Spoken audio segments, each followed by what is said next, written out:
Assalamu alaikum. Can you hear me, guys? वालेकुम सलाम जी sir. चलो थोड़ा सा वेट कर लेते हैं। आई गेस अभी तक स्टूडेंट्स नहीं आए, so just wait for some few minutes and then we will start.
So starting 5 minutes में मैं अटेंडेंस ले रहा हूँ, ठीक है? क्योंकि स्टूडेंट्स बाकी आ नहीं रहे और बेकार में टाइम ज़्यादा होता है इससे। तो बता दीजिएगा बाकियों को भी कि अब 5 मिनट के अंदर अंदर आएंगे तो अटेंडेंस लगेगी।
Okay, I think we should start. तो थोड़ा सा जो ना पीछे से स्टार्ट करेंगे।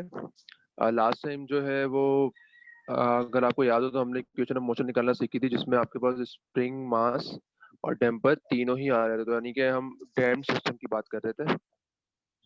उसके बाद हमने फिर जो डिफरेंशियल इक्वेशन से जो हम सोल्यूशन निकालते हैं वो काम हमने करना है। कि अगर आपके पास एक इक्वेशन गिवन है तो उससे डिफरेंशियल इक्वेशन अगर गिवन है आपके पास, तो टाइम डोमेन का जो रिजल्ट है वो कैसे निकालेंगे आप। क्योंकि द एक्चुअल जो काम है आपका वो टाइम डोमेन सिग्नल को प्लॉट करने का काम है, ताकि आप ये अंदाजा लगा सकें कि सिस्टम किस तरह बिहेव करेगा। तो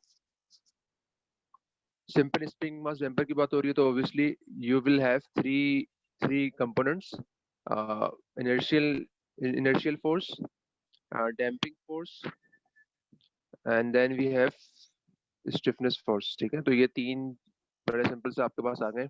सबको फॉर्मूला याद है तो ये तो प्रॉब्लम कोई नहीं होनी चाहिए। अच्छा, अब यहाँ से इस स्टेप से हमने स्टार्ट करना है, क्योंकि ये तो हम आराम से एफ इक्वल टू हमेशा निकाल लिया हमने, but there is no solution of this thing ना। कोई सोल्यूशन तो है नहीं जिसको हम प्लॉट कर सकें। ठीक है, तो यही वजह है कि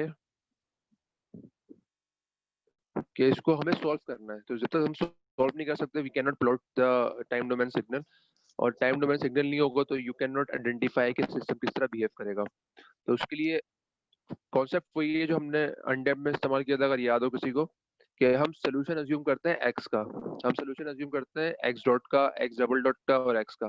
ठीक है, और उसको स्टार्ट करने से पहले ऐसा इन्होंने ये भी बता दिया कि अगर एंगुलर हो तो ऑब्वियसली सबको पता है कि मास जे में कन्वर्ट हो जाएगा। सी इक्विवेलेंट में सिर्फ सी टी लगा देते हैं हम, और के में के को के टी में हम कन्वर्ट कर देते हैं। तो कॉन्सेप्ट वही है कि आपने सोल्यूशन अज्यूम करना है एक्स वेरिएबल का, चाहे वो एक्स तो एक्स डॉट हो या एक्स डबल डॉट हो। तो हम एक्स से स्टार्ट करेंगे। तो एक्स को हम सी ई एस टी लेते हैं, सी बीइंग द एम्पलीट्यूड, और ई एस टी आपको पता है कि वो सोल्यूशन, जब आप डिफरेंशियल इक्वेशन इस्तेमाल करते हैं तो अक्सर औकात जो है वो आप यही इसी तरह की टर्म इस्तेमाल करते हैं। तो ये हमारी अजम्पशन है, और वो अजम्पशन काफी हद तक सही होती है बेसिकली, क्योंकि वो यू ऑलरेडी नो कि जो ई एस टी है it's a combination of sine and cosine. और ये सिस्टम को अगर मैं मूव करूंगा तो ये भी एज अ साइन और कोसाइन ही बिहेव करेगा। तो दोनों हार्मोनिक जो है वो मोशन की तरह बिहेव करेंगे। तो it's okay to take this solution of X. ठीक है, अच्छा, इनिशियल कंडीशन वही है, सिमिलर है कि x displacement at time zero is x not, x dot यानी कि velocity at time zero is x dot not. तो उसमें कोई जो है वो फर्क नहीं है, जो हमने लास्ट टाइम किया था बिल्कुल वैसा ही है।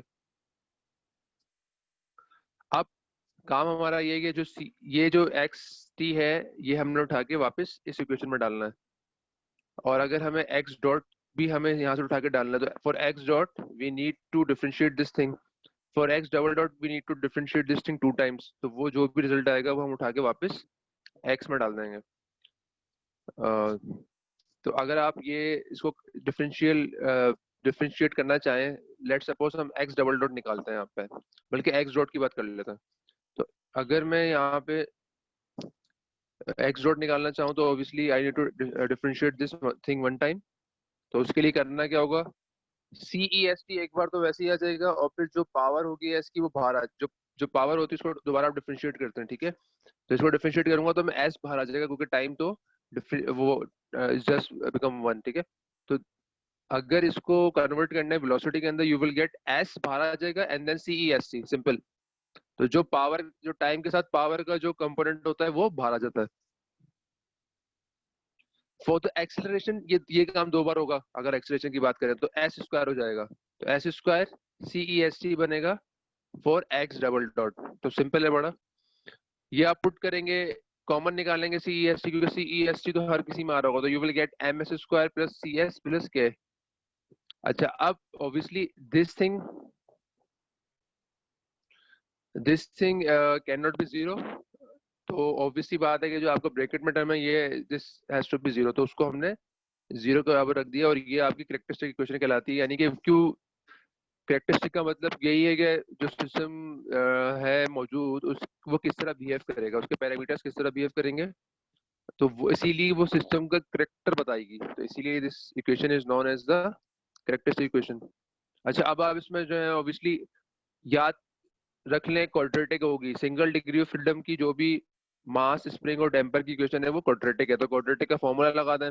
हमने इसको दो हिस्सों में तोड़ दिया था, रियल को अलग कर दिया था, जो अंडर रूट उसको अलग कर दिया था।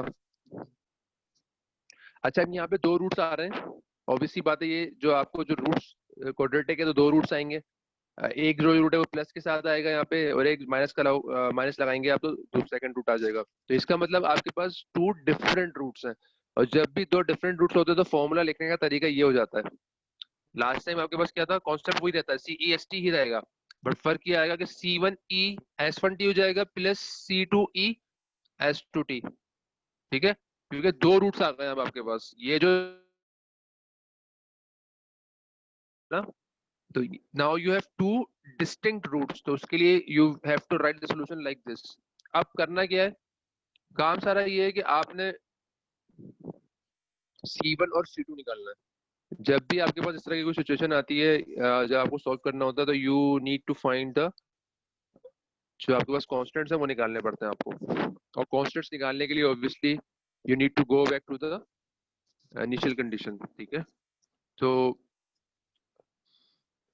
अच्छा, अब यहाँ पे थोड़ी सी और बात कर लेते हैं। पहले हमने यहाँ डिफाइन की दो तीन चीजें, तो पहले जो चीज ये थी कि क्रिटिकल डैम्पिंग क्या है। तो जब भी ये जो अंदर रूट के अंदर का जो सिस्टम है, जो भी ये रूट के अंदर का जो आपके पास टर्म्स आ रही हैं, जब भी ये जीरो होंगी, अगर वहां से मैं C निकालता हूँ तो वो C क्रिटिकल डैम्पिंग कहलाती है। तो अगर मैं इस पूरी इक्वेशन को जीरो के बराबर रख दूं और वहां से C की वैल्यू निकालूं, तो उस C की वैल्यू को हम कहेंगे वो क्रिटिकल डैम्पिंग है, जो कांस्टेंट है वो क्रिटिकल डैम्पिंग है। तो ये अगर आप निकालें तो आप इसको सॉल्व करेंगे, आप obviously you will gate CC। और इसको थोड़ा सा और मजीद सॉल्व कर लें, because this sum will become omega N, तो it's nothing but 2m into omega N. ठीक है, तो ये फॉर्मूला है क्रिटिकल डैम्पिंग का। अच्छा, अब क्रिटिकल डैम्पिंग के बाद हम डिफाइन करते हैं डैम्पिंग रेशियो, जो is very important. Damping ratio is the ratio of C equivalent divided bye CC। C equivalent is nothing but C, इसको C बोल दे फिलहाल ना। तो damping ratio is the ratio of damping in the system जो भी मौजूद है, divided by the critical damping. तो जब भी आप रेशियो निकालेंगे, सिस्टम में भी कितनी डैम्पिंग है और उसकी उसी सिस्टम की क्रिटिकल डैम्पिंग कितनी होती, तो उसको अगर हम रेशियो ले लेंगे तो वो आपको जीटा बता देगा। तो अगर ये लेट सपोज जीटा इज 1, अगर जीटा 1 हो उसका मतलब ये है कि सिस्टम की डैम्पिंग और क्रिटिकल डैम्पिंग बराबर है, तो वो सिस्टम कहलाता है क्रिटिकल डैम्प्ड सिस्टम। सही है, तो जब भी आपके पास जो जीटा है उसकी वैल्यू 1 होगी, इट्स मीन कि दोनों जो डैम्पिंग इन द सिस्टम और critical damping off the system वो बराबर है, तो इसका मतलब सिस्टम इज क्रिटिकली डैम्प्ड। अच्छा, क्रिटिकली डैम्प्ड का मतलब क्या होता है? क्रिटिकली डैम्प्ड सिस्टम में पहली बात तो ये कोई वाइब्रेशन नहीं होगी, कोई ऑसिलेशंस नहीं होगी, साइन और कोसाइन नहीं बनाएगा वो। ठीक है, वो स्टार्ट होगा और खत्म हो जाएगा, कोई उसमें साइकिल्स नहीं होंगे क्रिटिकल डैम्पिंग सिस्टम में। और क्रिटिकल डैम्पिंग सिस्टम में सबसे अच्छी बात यह है कि वो मिनिमम टाइम के अंदर जो है वो जीरो को अप्रोच करता है, क्योंकि फ्री वाइब्रेशन है, तो फ्री वाइब्रेशन हमेशा जीरो की तरफ जाती है, और डैम्पिंग भी है। तो फ्री वाइब्रेशन को आप जब फ्री वाइब्रेशन में आप सिस्टम को जब हिट करेंगे, उसको मूव करेंगे, और सिस्टम में डैम्पिंग भी होगी, तो ऑब्वियसली बात है after some time it will become stationary. ठीक है, इक्विलिब्रियम में आ जाएगा वो। तो जो क्रिटिकल डैम, अगर सिस्टम क्रिटिकल डैम्प्ड है, इसका मतलब है कि वो सिस्टम मिनिमम टाइम के अंदर जो है वो इक्विलिब्रियम में आ जाएगा। ठीक है, इससे कम टाइम नहीं हो सकता। तो आप जीटा को अगर मजीद बढ़ाते हैं 1 से, तो सिस्टम स्लो हो जाएगा, अभी वो आगे भी देखेंगे हम।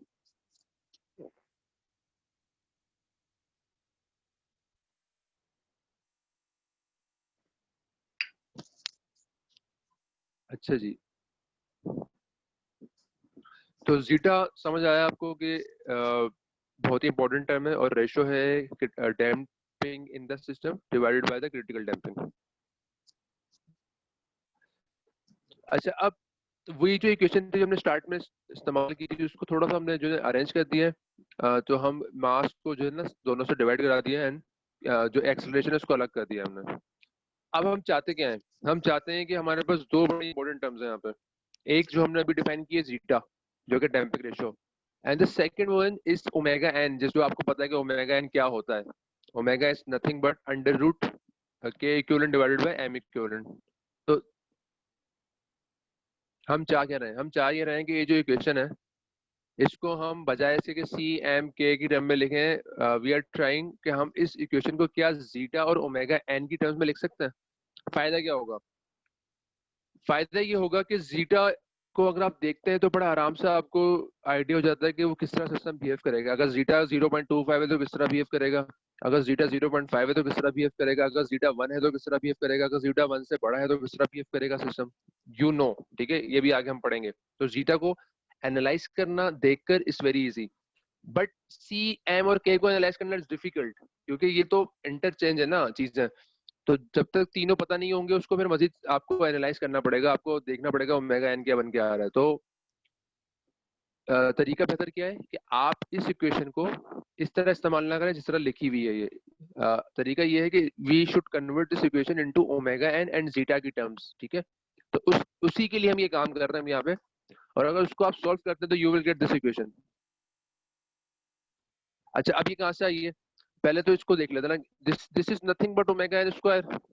ये तो ओमेगा एन स्क्वायर का फॉर्मूला है, तो इसकी जगह तो ओमेगा एन स्क्वायर आराम से आ जाएगा. Now you need to find कि सी इक्विवेलेंट डिवाइडेड बाय जो एम इक्विवेलेंट है, इसकी जगह हम क्या लेकर आए इन टर्म्स ऑफ जीटा और ओमेगा एन. तो यहाँ पे वो काम हुआ है. तो आपने पहले क्या किया है, you just multiplied this equation with multiplied and divide with C C formula बनाने के लिए. What is C C? C C is critical damp. उसका फॉर्मूला हमें पता है जो हमने यहाँ निकाला था, ये रहा. तो this is the formula for critical damping. तो अगर आप सीसी से डिवाइड मल्टीप्लाई करते हैं और ऊपर वाला जो सीसी है उसमें आपने उसका फॉर्मूला लिख दिया है, now you will cancel out things. तो एम इक्विवेलेंट कैंसिल आउट हो जाएगा, ओमेगा एन वैसे ही रहेगा, 2 ओमेगा एन बचेगा. And this thing, what is this thing? This thing is nothing but zeta, because this is C divided by C C.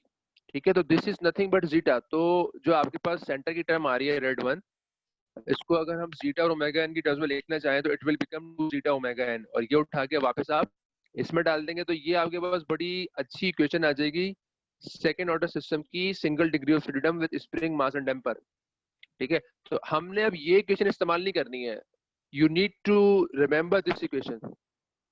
ठीक है, सिर्फ दो वेरिएबल्स, इस पूरी इक्वेशन के अंदर सिर्फ दो वेरिएबल्स हैं, ओमेगा एन और जीटा. तो इसका मतलब, और ये सिस्टम की कैरेक्टरिस्टिक इक्वेशन है, यहीं से आ रही है ना ये. this is known as the characteristic equation of the system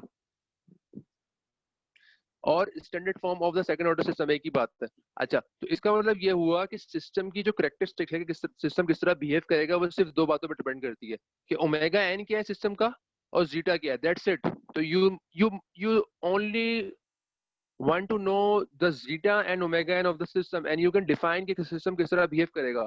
ठीक है, तो ये सारा काम है हमारा कि हमने, अगर हमें ये कहा जाएगा ये सिस्टम का जीटा है और ये ओमेगा एन है, तो you must be able to draw कि किस तरह वो बिहेव करेगा, वो अनस्टेबल है, स्टेबल है, क्या है वो. ठीक है.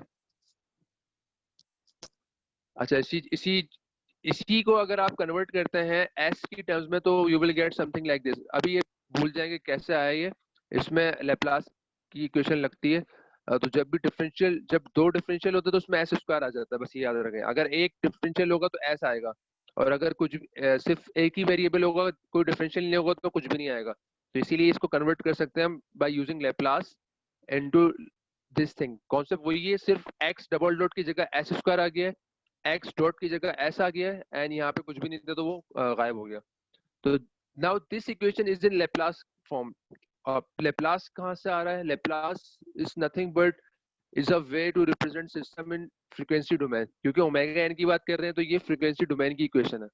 हमें तो ये चाहिए नहीं, हमें तो चाहिए है, मतलब ये स्टार्टिंग पॉइंट है ये. हम चाहते हैं कि इसको कन्वर्ट करें इनटू टाइम डोमेन ताकि हम किसी तरह एक्स ऑफ टी निकाल सके. ठीक है, तो अभी भी हमारा काम पूरा नहीं हुआ है. हमने सिर्फ इक्वेशन को जो है दूसरे टर्म्स में लिखा है, जीटा और ओमेगा एन की टर्म्स में लिखा है, लेकिन हमने अभी तक टाइम डोमेन का रिजल्ट किस तरह बनेगा वो हमें पता नहीं है. तो यहाँ पे अगेन हमने वही काम किया कि इसी इक्वेशन से हमने रूट्स निकालनी है.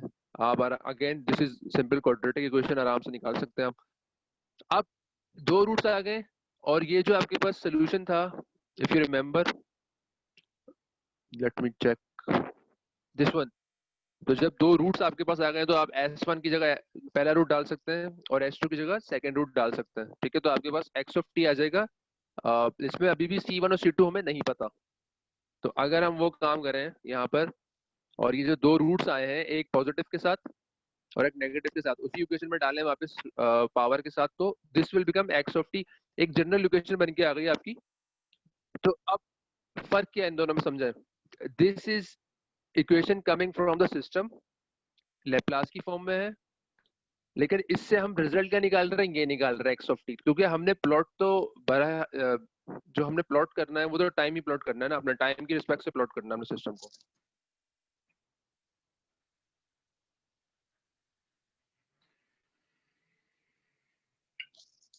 तो दिस इक्वेशन का क्या फायदा है कि इस इक्वेशन को इस्तेमाल करते हुए if you know C1, if you know C2, आप सिंपल जो है मैटलैब पर डालेंगे, आप प्लॉट करके बता देगा वो कि सिस्टम किस तरह बिहेव कर रहा है। अच्छा, अब अगेन पूरा काम तो नहीं हुआ यहाँ पे, क्योंकि C1 और C2 तो हमें पता नहीं है। तो C1 C2 के लिए again you need to find कि आपको बाउंड्री कंडीशन या इनिशियल कंडीशन लगा के इसमें से C1 C2 निकालने पड़ेंगे, और मेरा नेक्स्ट नेक्स्ट स्लाइड में होगा। अच्छा, अब जीटा की हम पॉसिबिलिटीज की बात कर लेते हैं। जीटा डैम्पिंग रेशियो है और जीटा की तीन पॉसिबिलिटीज हैं। If zeta is less than 1 we call the system as under damp system, यानी कि उसमें जो डैम्पिंग है वो अंडर डैम्प्ड है, अंडर कम है उसमें ना, क्रिटिकली डैम्प से कम है वो, तो इसलिए अंडर डैम्प कहलाता है। If zeta is equal to 1 obviously critically damp system कहलाएगा, क्योंकि उस वक्त जो है जो सिस्टम की डैम्पिंग है और जो क्रिटिकल डैम्पिंग की जितनी भी वैल्यू थी वो बराबर है। And if zeta is greater than 1 we call the system as over damped system. तो ये तीन तरीकों से सिस्टम बिहेव कर सकता है डिपेंडिंग जीटा की वैल्यू क्या है। अच्छा, अब अगेन हम उस पर आ जाते हैं। ये जो यहाँ पे हमने ये निकाला था, जो रूट्स निकाले थे अगेन हमने यहाँ शो कर दिया है। अब हम अंडर डैम्प्ड सिस्टम की बात कर रहे हैं सिर्फ, तो इसका मतलब जीटा इज लेस देन 1, ठीक है। And when zeta is less than 1 it's mean कि ये जो टर्म है आपके पास ये नेगेटिव में आएगी, मतलब zeta square minus 1 should be less than 0। तो ये जो अंडर रूट की टर्म है ये नेगेटिव में आएगी, और उसको आप बाहर निकालेंगे तो आपके पास ऑब्वियसली आई आ जाएगा, ठीक है ना। तो इस टर्म को पॉजिटिव करने के लिए हमने किया गया है, हमने उसको उल्टा कर दिया, 1 माइनस जीटा स्क्वायर कर दिया और आई बाहर निकाल लिया, क्योंकि माइनस तो इसके साथ मौजूद है ना अंदर, ठीक है। तो माइनस इसके साथ मौजूद है because zeta square minus 1 will always be less than 0। तो जो भी आप यहाँ पे जीटा की वैल्यू डालेंगे, if zeta is less than 1 तो वो हमेशा 0 से जो है वो नेगेटिव ही आएगी वो। तो अब नेगेटिव साइन को पॉजिटिव करना है अंदर और उसको आई को बाहर निकालना है, तो हमने नेगेटिव को बाहर निकाल लिया क्योंकि -1 अंडर रूट इज आई। तो ये आई को बाहर निकाल लिया, लेकिन उसके लिए आपको इसको जो है इस इक्वेशन को जो है 1 माइनस जीटा स्क्वायर करना पड़ेगा। तो इसका कॉन्सेप्ट क्या है, यहाँ सॉल्व नहीं हुआ वैसे हुआ, लेकिन आप इस तरह कर सकते हैं इसको कि अंडर रूट जीटा स्क्वायर -1 बराबर है I under root 1 minus zeta square. आप इसको चेक भी कर सकते हैं, इसमें कोई बड़ी रॉकेट साइंस नहीं है। तो हमने करा क्या है, हमने इस अंडर रूट को पॉजिटिव बनाने के लिए 1 को शुरू में लाए और जीटा स्क्वायर को बाद में लेके गए, लेकिन उसकी वजह से हमें आई बाहर निकालना पड़ा, क्योंकि there will be a -1 sign, -1 होगा अंदर अंडर रूट के ना, क्योंकि zeta is always less than 1 in this situation, ठीक है। तो इसलिए जीटा स्क्वायर -1 अंडर रूट बराबर है 1 minus zeta square under root into I, ये दोनों बराबर है चीजें, ठीक है, आप देख सकते हैं इसको। अच्छा, अब इसको हम यहाँ ले आए। नाउ यहाँ पे एक और टर्म हम डिफाइन करेंगे अभी। This term omega N under root 1 minus zeta square, this term is nothing but omega D, ये फॉर्मूला है, ठीक है। तो ये जो टर्म है आपके पास omega N into under root 1 minus zeta square, ये इसको हम डिफाइन करते हैं ओमेगा डी। अच्छा, अब ओमेगा डी और ये जो पूरी टर्म इसमें क्या फर्क है, पहले समझ ले। जो ओमेगा एन है ये सिस्टम की नेचुरल फ्रीक्वेंसी है जब सिस्टम में कोई डैम्पिंग नहीं होगी, ठीक है। तो सिस्टम में जब डैम्पिंग नहीं होगी तो इट विल मूव कंटिन्यूसली, वो डैम्प्ड आउट नहीं होगा, वो जो है इक्विलिब्रियम में नहीं जाएगा, वो मूव करता जाएगा क्योंकि डैम्पिंग ही नहीं है। तो ओमेगा एन कभी भी आप सिस्टम का ओमेगा एन डिफाइन कर रहे हैं, इसका मतलब ये है कि उस वो सिस्टम की जो नेचुरल फ्रिक्वेंसी है उसमें डैम्पिंग का असर शामिल नहीं है. But omega d is known as the damped natural frequency. So omega n is undamped natural frequency, omega d is damped natural frequency. तो ओमेगा डी कब होगी? जब आप आम हालात में अभी कुछ काम करते हैं, जहाँ फॉर एग्जाम्पल अभी आप टेस्ट करते हैं प्रैक्टिकली किसी लेबोरेटरी के अंदर, तो वो जो ओमेगा आएगा वो ओमेगा डी होगा, वो ओमेगा एन नहीं होगा, क्योंकि आपके पास तो एयर है. System will die out. हाँ, अगर आप उसी सिस्टम को स्पेस में ले जाए जहाँ पे मैटर कोई नहीं है, जहाँ पे डैम्पिंग कोई नहीं है, तो फिर वो जो रिजल्ट आएगा वो ओमेगा एन का आएगा. तो ओमेगा एन में कोई डैम्पिंग नहीं होती है और ओमेगा डी में कोई ना कोई डैम्पिंग मौजूद होगी. इसका जो फॉर्मूला बनता है वो इस तरह बनेगा कि omega d must be equal to omega n into under root 1 minus zeta square. ठीक है. तो अच्छा, इसके बाद हमने एक तो इस टर्म को तो हमने ओमेगा डी कह दिया, यहाँ पे आ गया. For this term we are using symbol sigma, और इसका मकसद सिर्फ ये है कि हम ये जो है इसको सिंप्लीफाई कर रहे हैं हल्का सा, कोई सिंबल इस्तेमाल हो रहा है, कोई फर्क नहीं है. तो sigma is nothing but minus zeta omega n. अब अगर आप इस रूट को देखते हैं, जो रूट्स यहाँ से आए सिस्टम से, जो रूट आए उसके दो पार्ट्स हैं. एक सर आपका आपकी रियल आवाज नहीं आ पार्ट, रही. सॉरी मिस हो गई.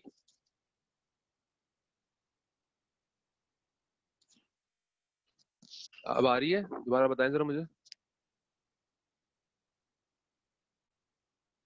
हेलो. जी सर अब आ रही है. अच्छा, तो हम यहाँ पर थे कि हमने रूट्स जो निकाले थे उसमें हमने उसको थोड़ा सिंप्लीफाई किया और फिर हमने उसको दो हिस्सों में डिवाइड कर दिया. One is the real part जो सिग्मा है, उसको नाम दे दिया हमने सिग्मा का, और सिग्मा किसके बराबर है? माइनस जीटा ओमेगा एन के. And the other part is omega d जो कि बराबर है जिस सम के, जो omega n 1 minus zeta square. ठीक है. तो ये अब आपको कॉन्सेप्ट थोड़ा और खुलेगा इंशाल्लाह. अभी हमने क्या किया है, सिर्फ रूट्स को हमने दो हिस्सों में डिवाइड कर दिया है, रियल पार्ट, इमेजिनरी पार्ट. अच्छा, अब एक और चीज देख लेना.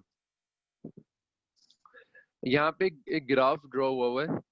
एक्स एक्सिस के ऊपर जो है वो डैम्पिंग रेशियो है, मतलब जीटा है, और जीटा जो है आपका 0 से 1 के दरमियान चेंज हो रहा है. अब आप ये देख सकते हैं, और यहाँ पे जो है वो जो है रेशियो है फ्रीक्वेंसी का, मतलब omega d divided by omega n. अच्छा, इस फॉर्मूले को जरा दोबारा देखें. जब जीटा 0 होगा, when zeta is 0 it means omega d और ओमेगा एन बराबर है. ऑब्वियसली बात है, जब जीटा 0 है इसका मतलब सिस्टम अनडैम्प्ड है, सिस्टम में डैम्पिंग कोई है ही नहीं, तो ओमेगा डी और ओमेगा एन बराबर होंगे. ठीक है ना, कोई फर्क ही नहीं है, जीटा का असर ही नहीं आ रहा कोई. ठीक है. सेकंड, इफ जीटा इज 1, अगर जीटा 1 होगा तो दिस विल बिकम 0, तो दिस होल टर्म विल 0 जाएगी, तो इसका मतलब ओमेगा इज 0. अच्छा, ओमेगा 0 का मतलब क्या है? जब जीटा 1 होगा इसका मतलब सिस्टम क्रिटिकली डैम्प्ड है, और मैंने बताया था कि क्रिटिकली डैम्प्ड सिस्टम में ऑसिलेशंस या साइकिल्स नहीं होते हैं. तो जब साइकिल्स नहीं होंगे तो ओमेगा ही नहीं आएगा. तो जब जीटा 1 होता है तो सिस्टम में कोई भी ऑसिलेशंस नहीं होती हैं, वो स्टार्ट होगा और खत्म हो जाएगा. अभी आपको आगे ग्राफ भी दिखाते हैं. और जब जीटा 0 होगा तो ऑब्वियसली बात है, जीटा 0 का मतलब क्या है? सिस्टम अनडैम्प्ड है, उसमें कोई डैम्पिंग नहीं है, उसमें कोई डैम्पिंग कोएफिशिएंट नहीं है, उसमें कोई डैम्पर नहीं लगा हुआ है. तो इसका मतलब ओमेगा डी ओमेगा एन दोनों बराबर है. अच्छा, अब एक बहुत इंपॉर्टेंट बात है यहाँ पे. अगर आप इन दोनों को कंपेयर करें, ये रेशियो है ओमेगा डी और ओमेगा एन का, तो जिस तरह आप जीटा बढ़ा रहे हैं, जिस तरह आप जीटा बढ़ा रहे हैं, आप देख सकते हैं कि रेशियो जो है वो बढ़ रहा है. ठीक है. तो स्टार्टिंग में 1 है, यानी कि जब जीटा 0 है, व्हेन जीटा इज 0 दोनों का रेशियो 1 है, इसका मतलब दोनों बराबर है. व्हेन जीटा इज 1 दोनों का रेशियो 0 है. ठीक है. तो इसका मतलब ये हुआ कि जब आप जीटा बढ़ाते हैं तो ऑब्वियसली बात है ओमेगा डी और ओमेगा एन में डिफरेंस बढ़ता है, 1 से बढ़ रहा है. मतलब बढ़ने से मुराद ये है कि उसमें जो उसकी वैल्यू है उसमें डिफरेंस आ रहा है. ठीक है.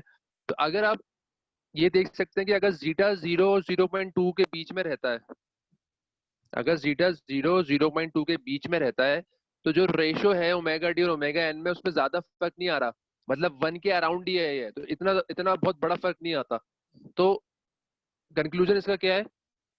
जब जीटा की वैल्यू 0 और 0.2 के बीच में रहेगी तो ओमेगा डी और ओमेगा एन में ज्यादा फर्क नहीं आएगा, ठीक है, अभी चेक भी कर सकते हैं।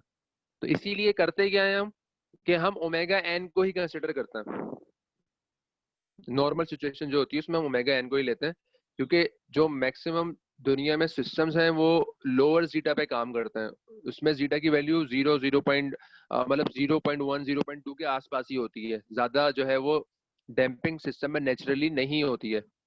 तो इसीलिए जब जो भी नेचुरल सिस्टम्स हैं आपके, उसमें हम इसीलिए ओमेगा एन को ही कंसिडर करते हैं, क्योंकि जीटा का इफेक्ट बड़ा कम होता है।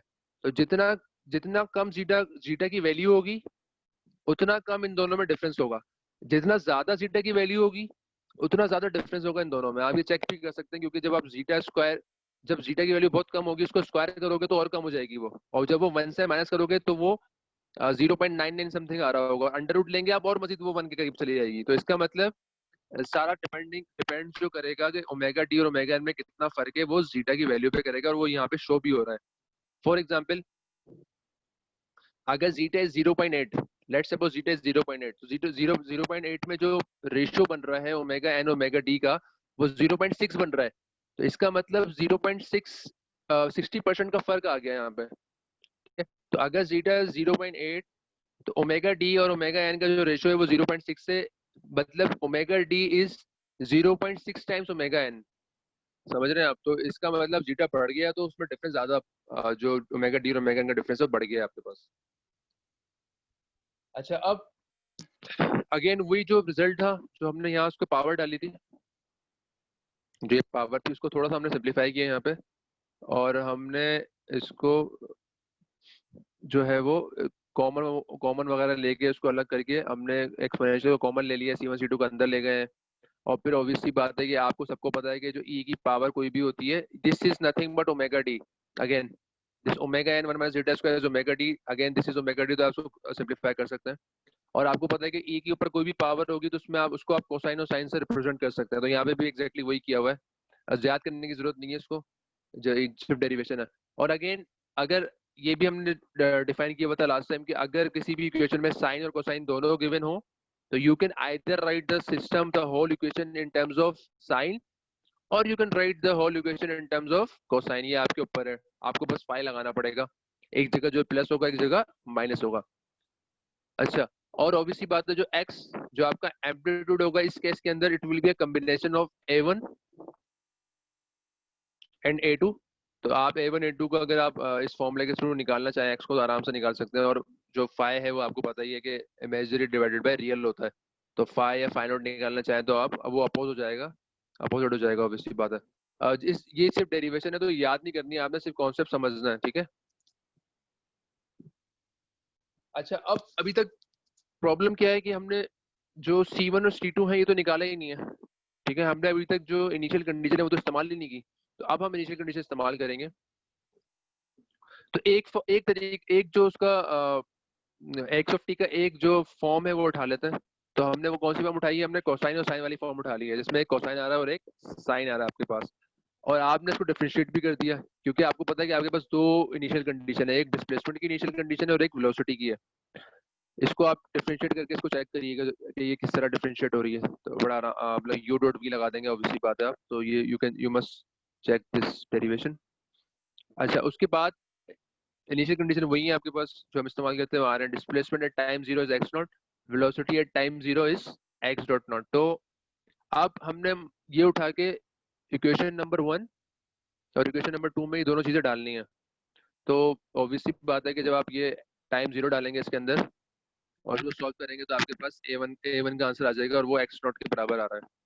For the second boundary condition आप इस सेकंड वाली इक्वेशन में टाइम 0 डालेंगे हर जगह, ठीक है?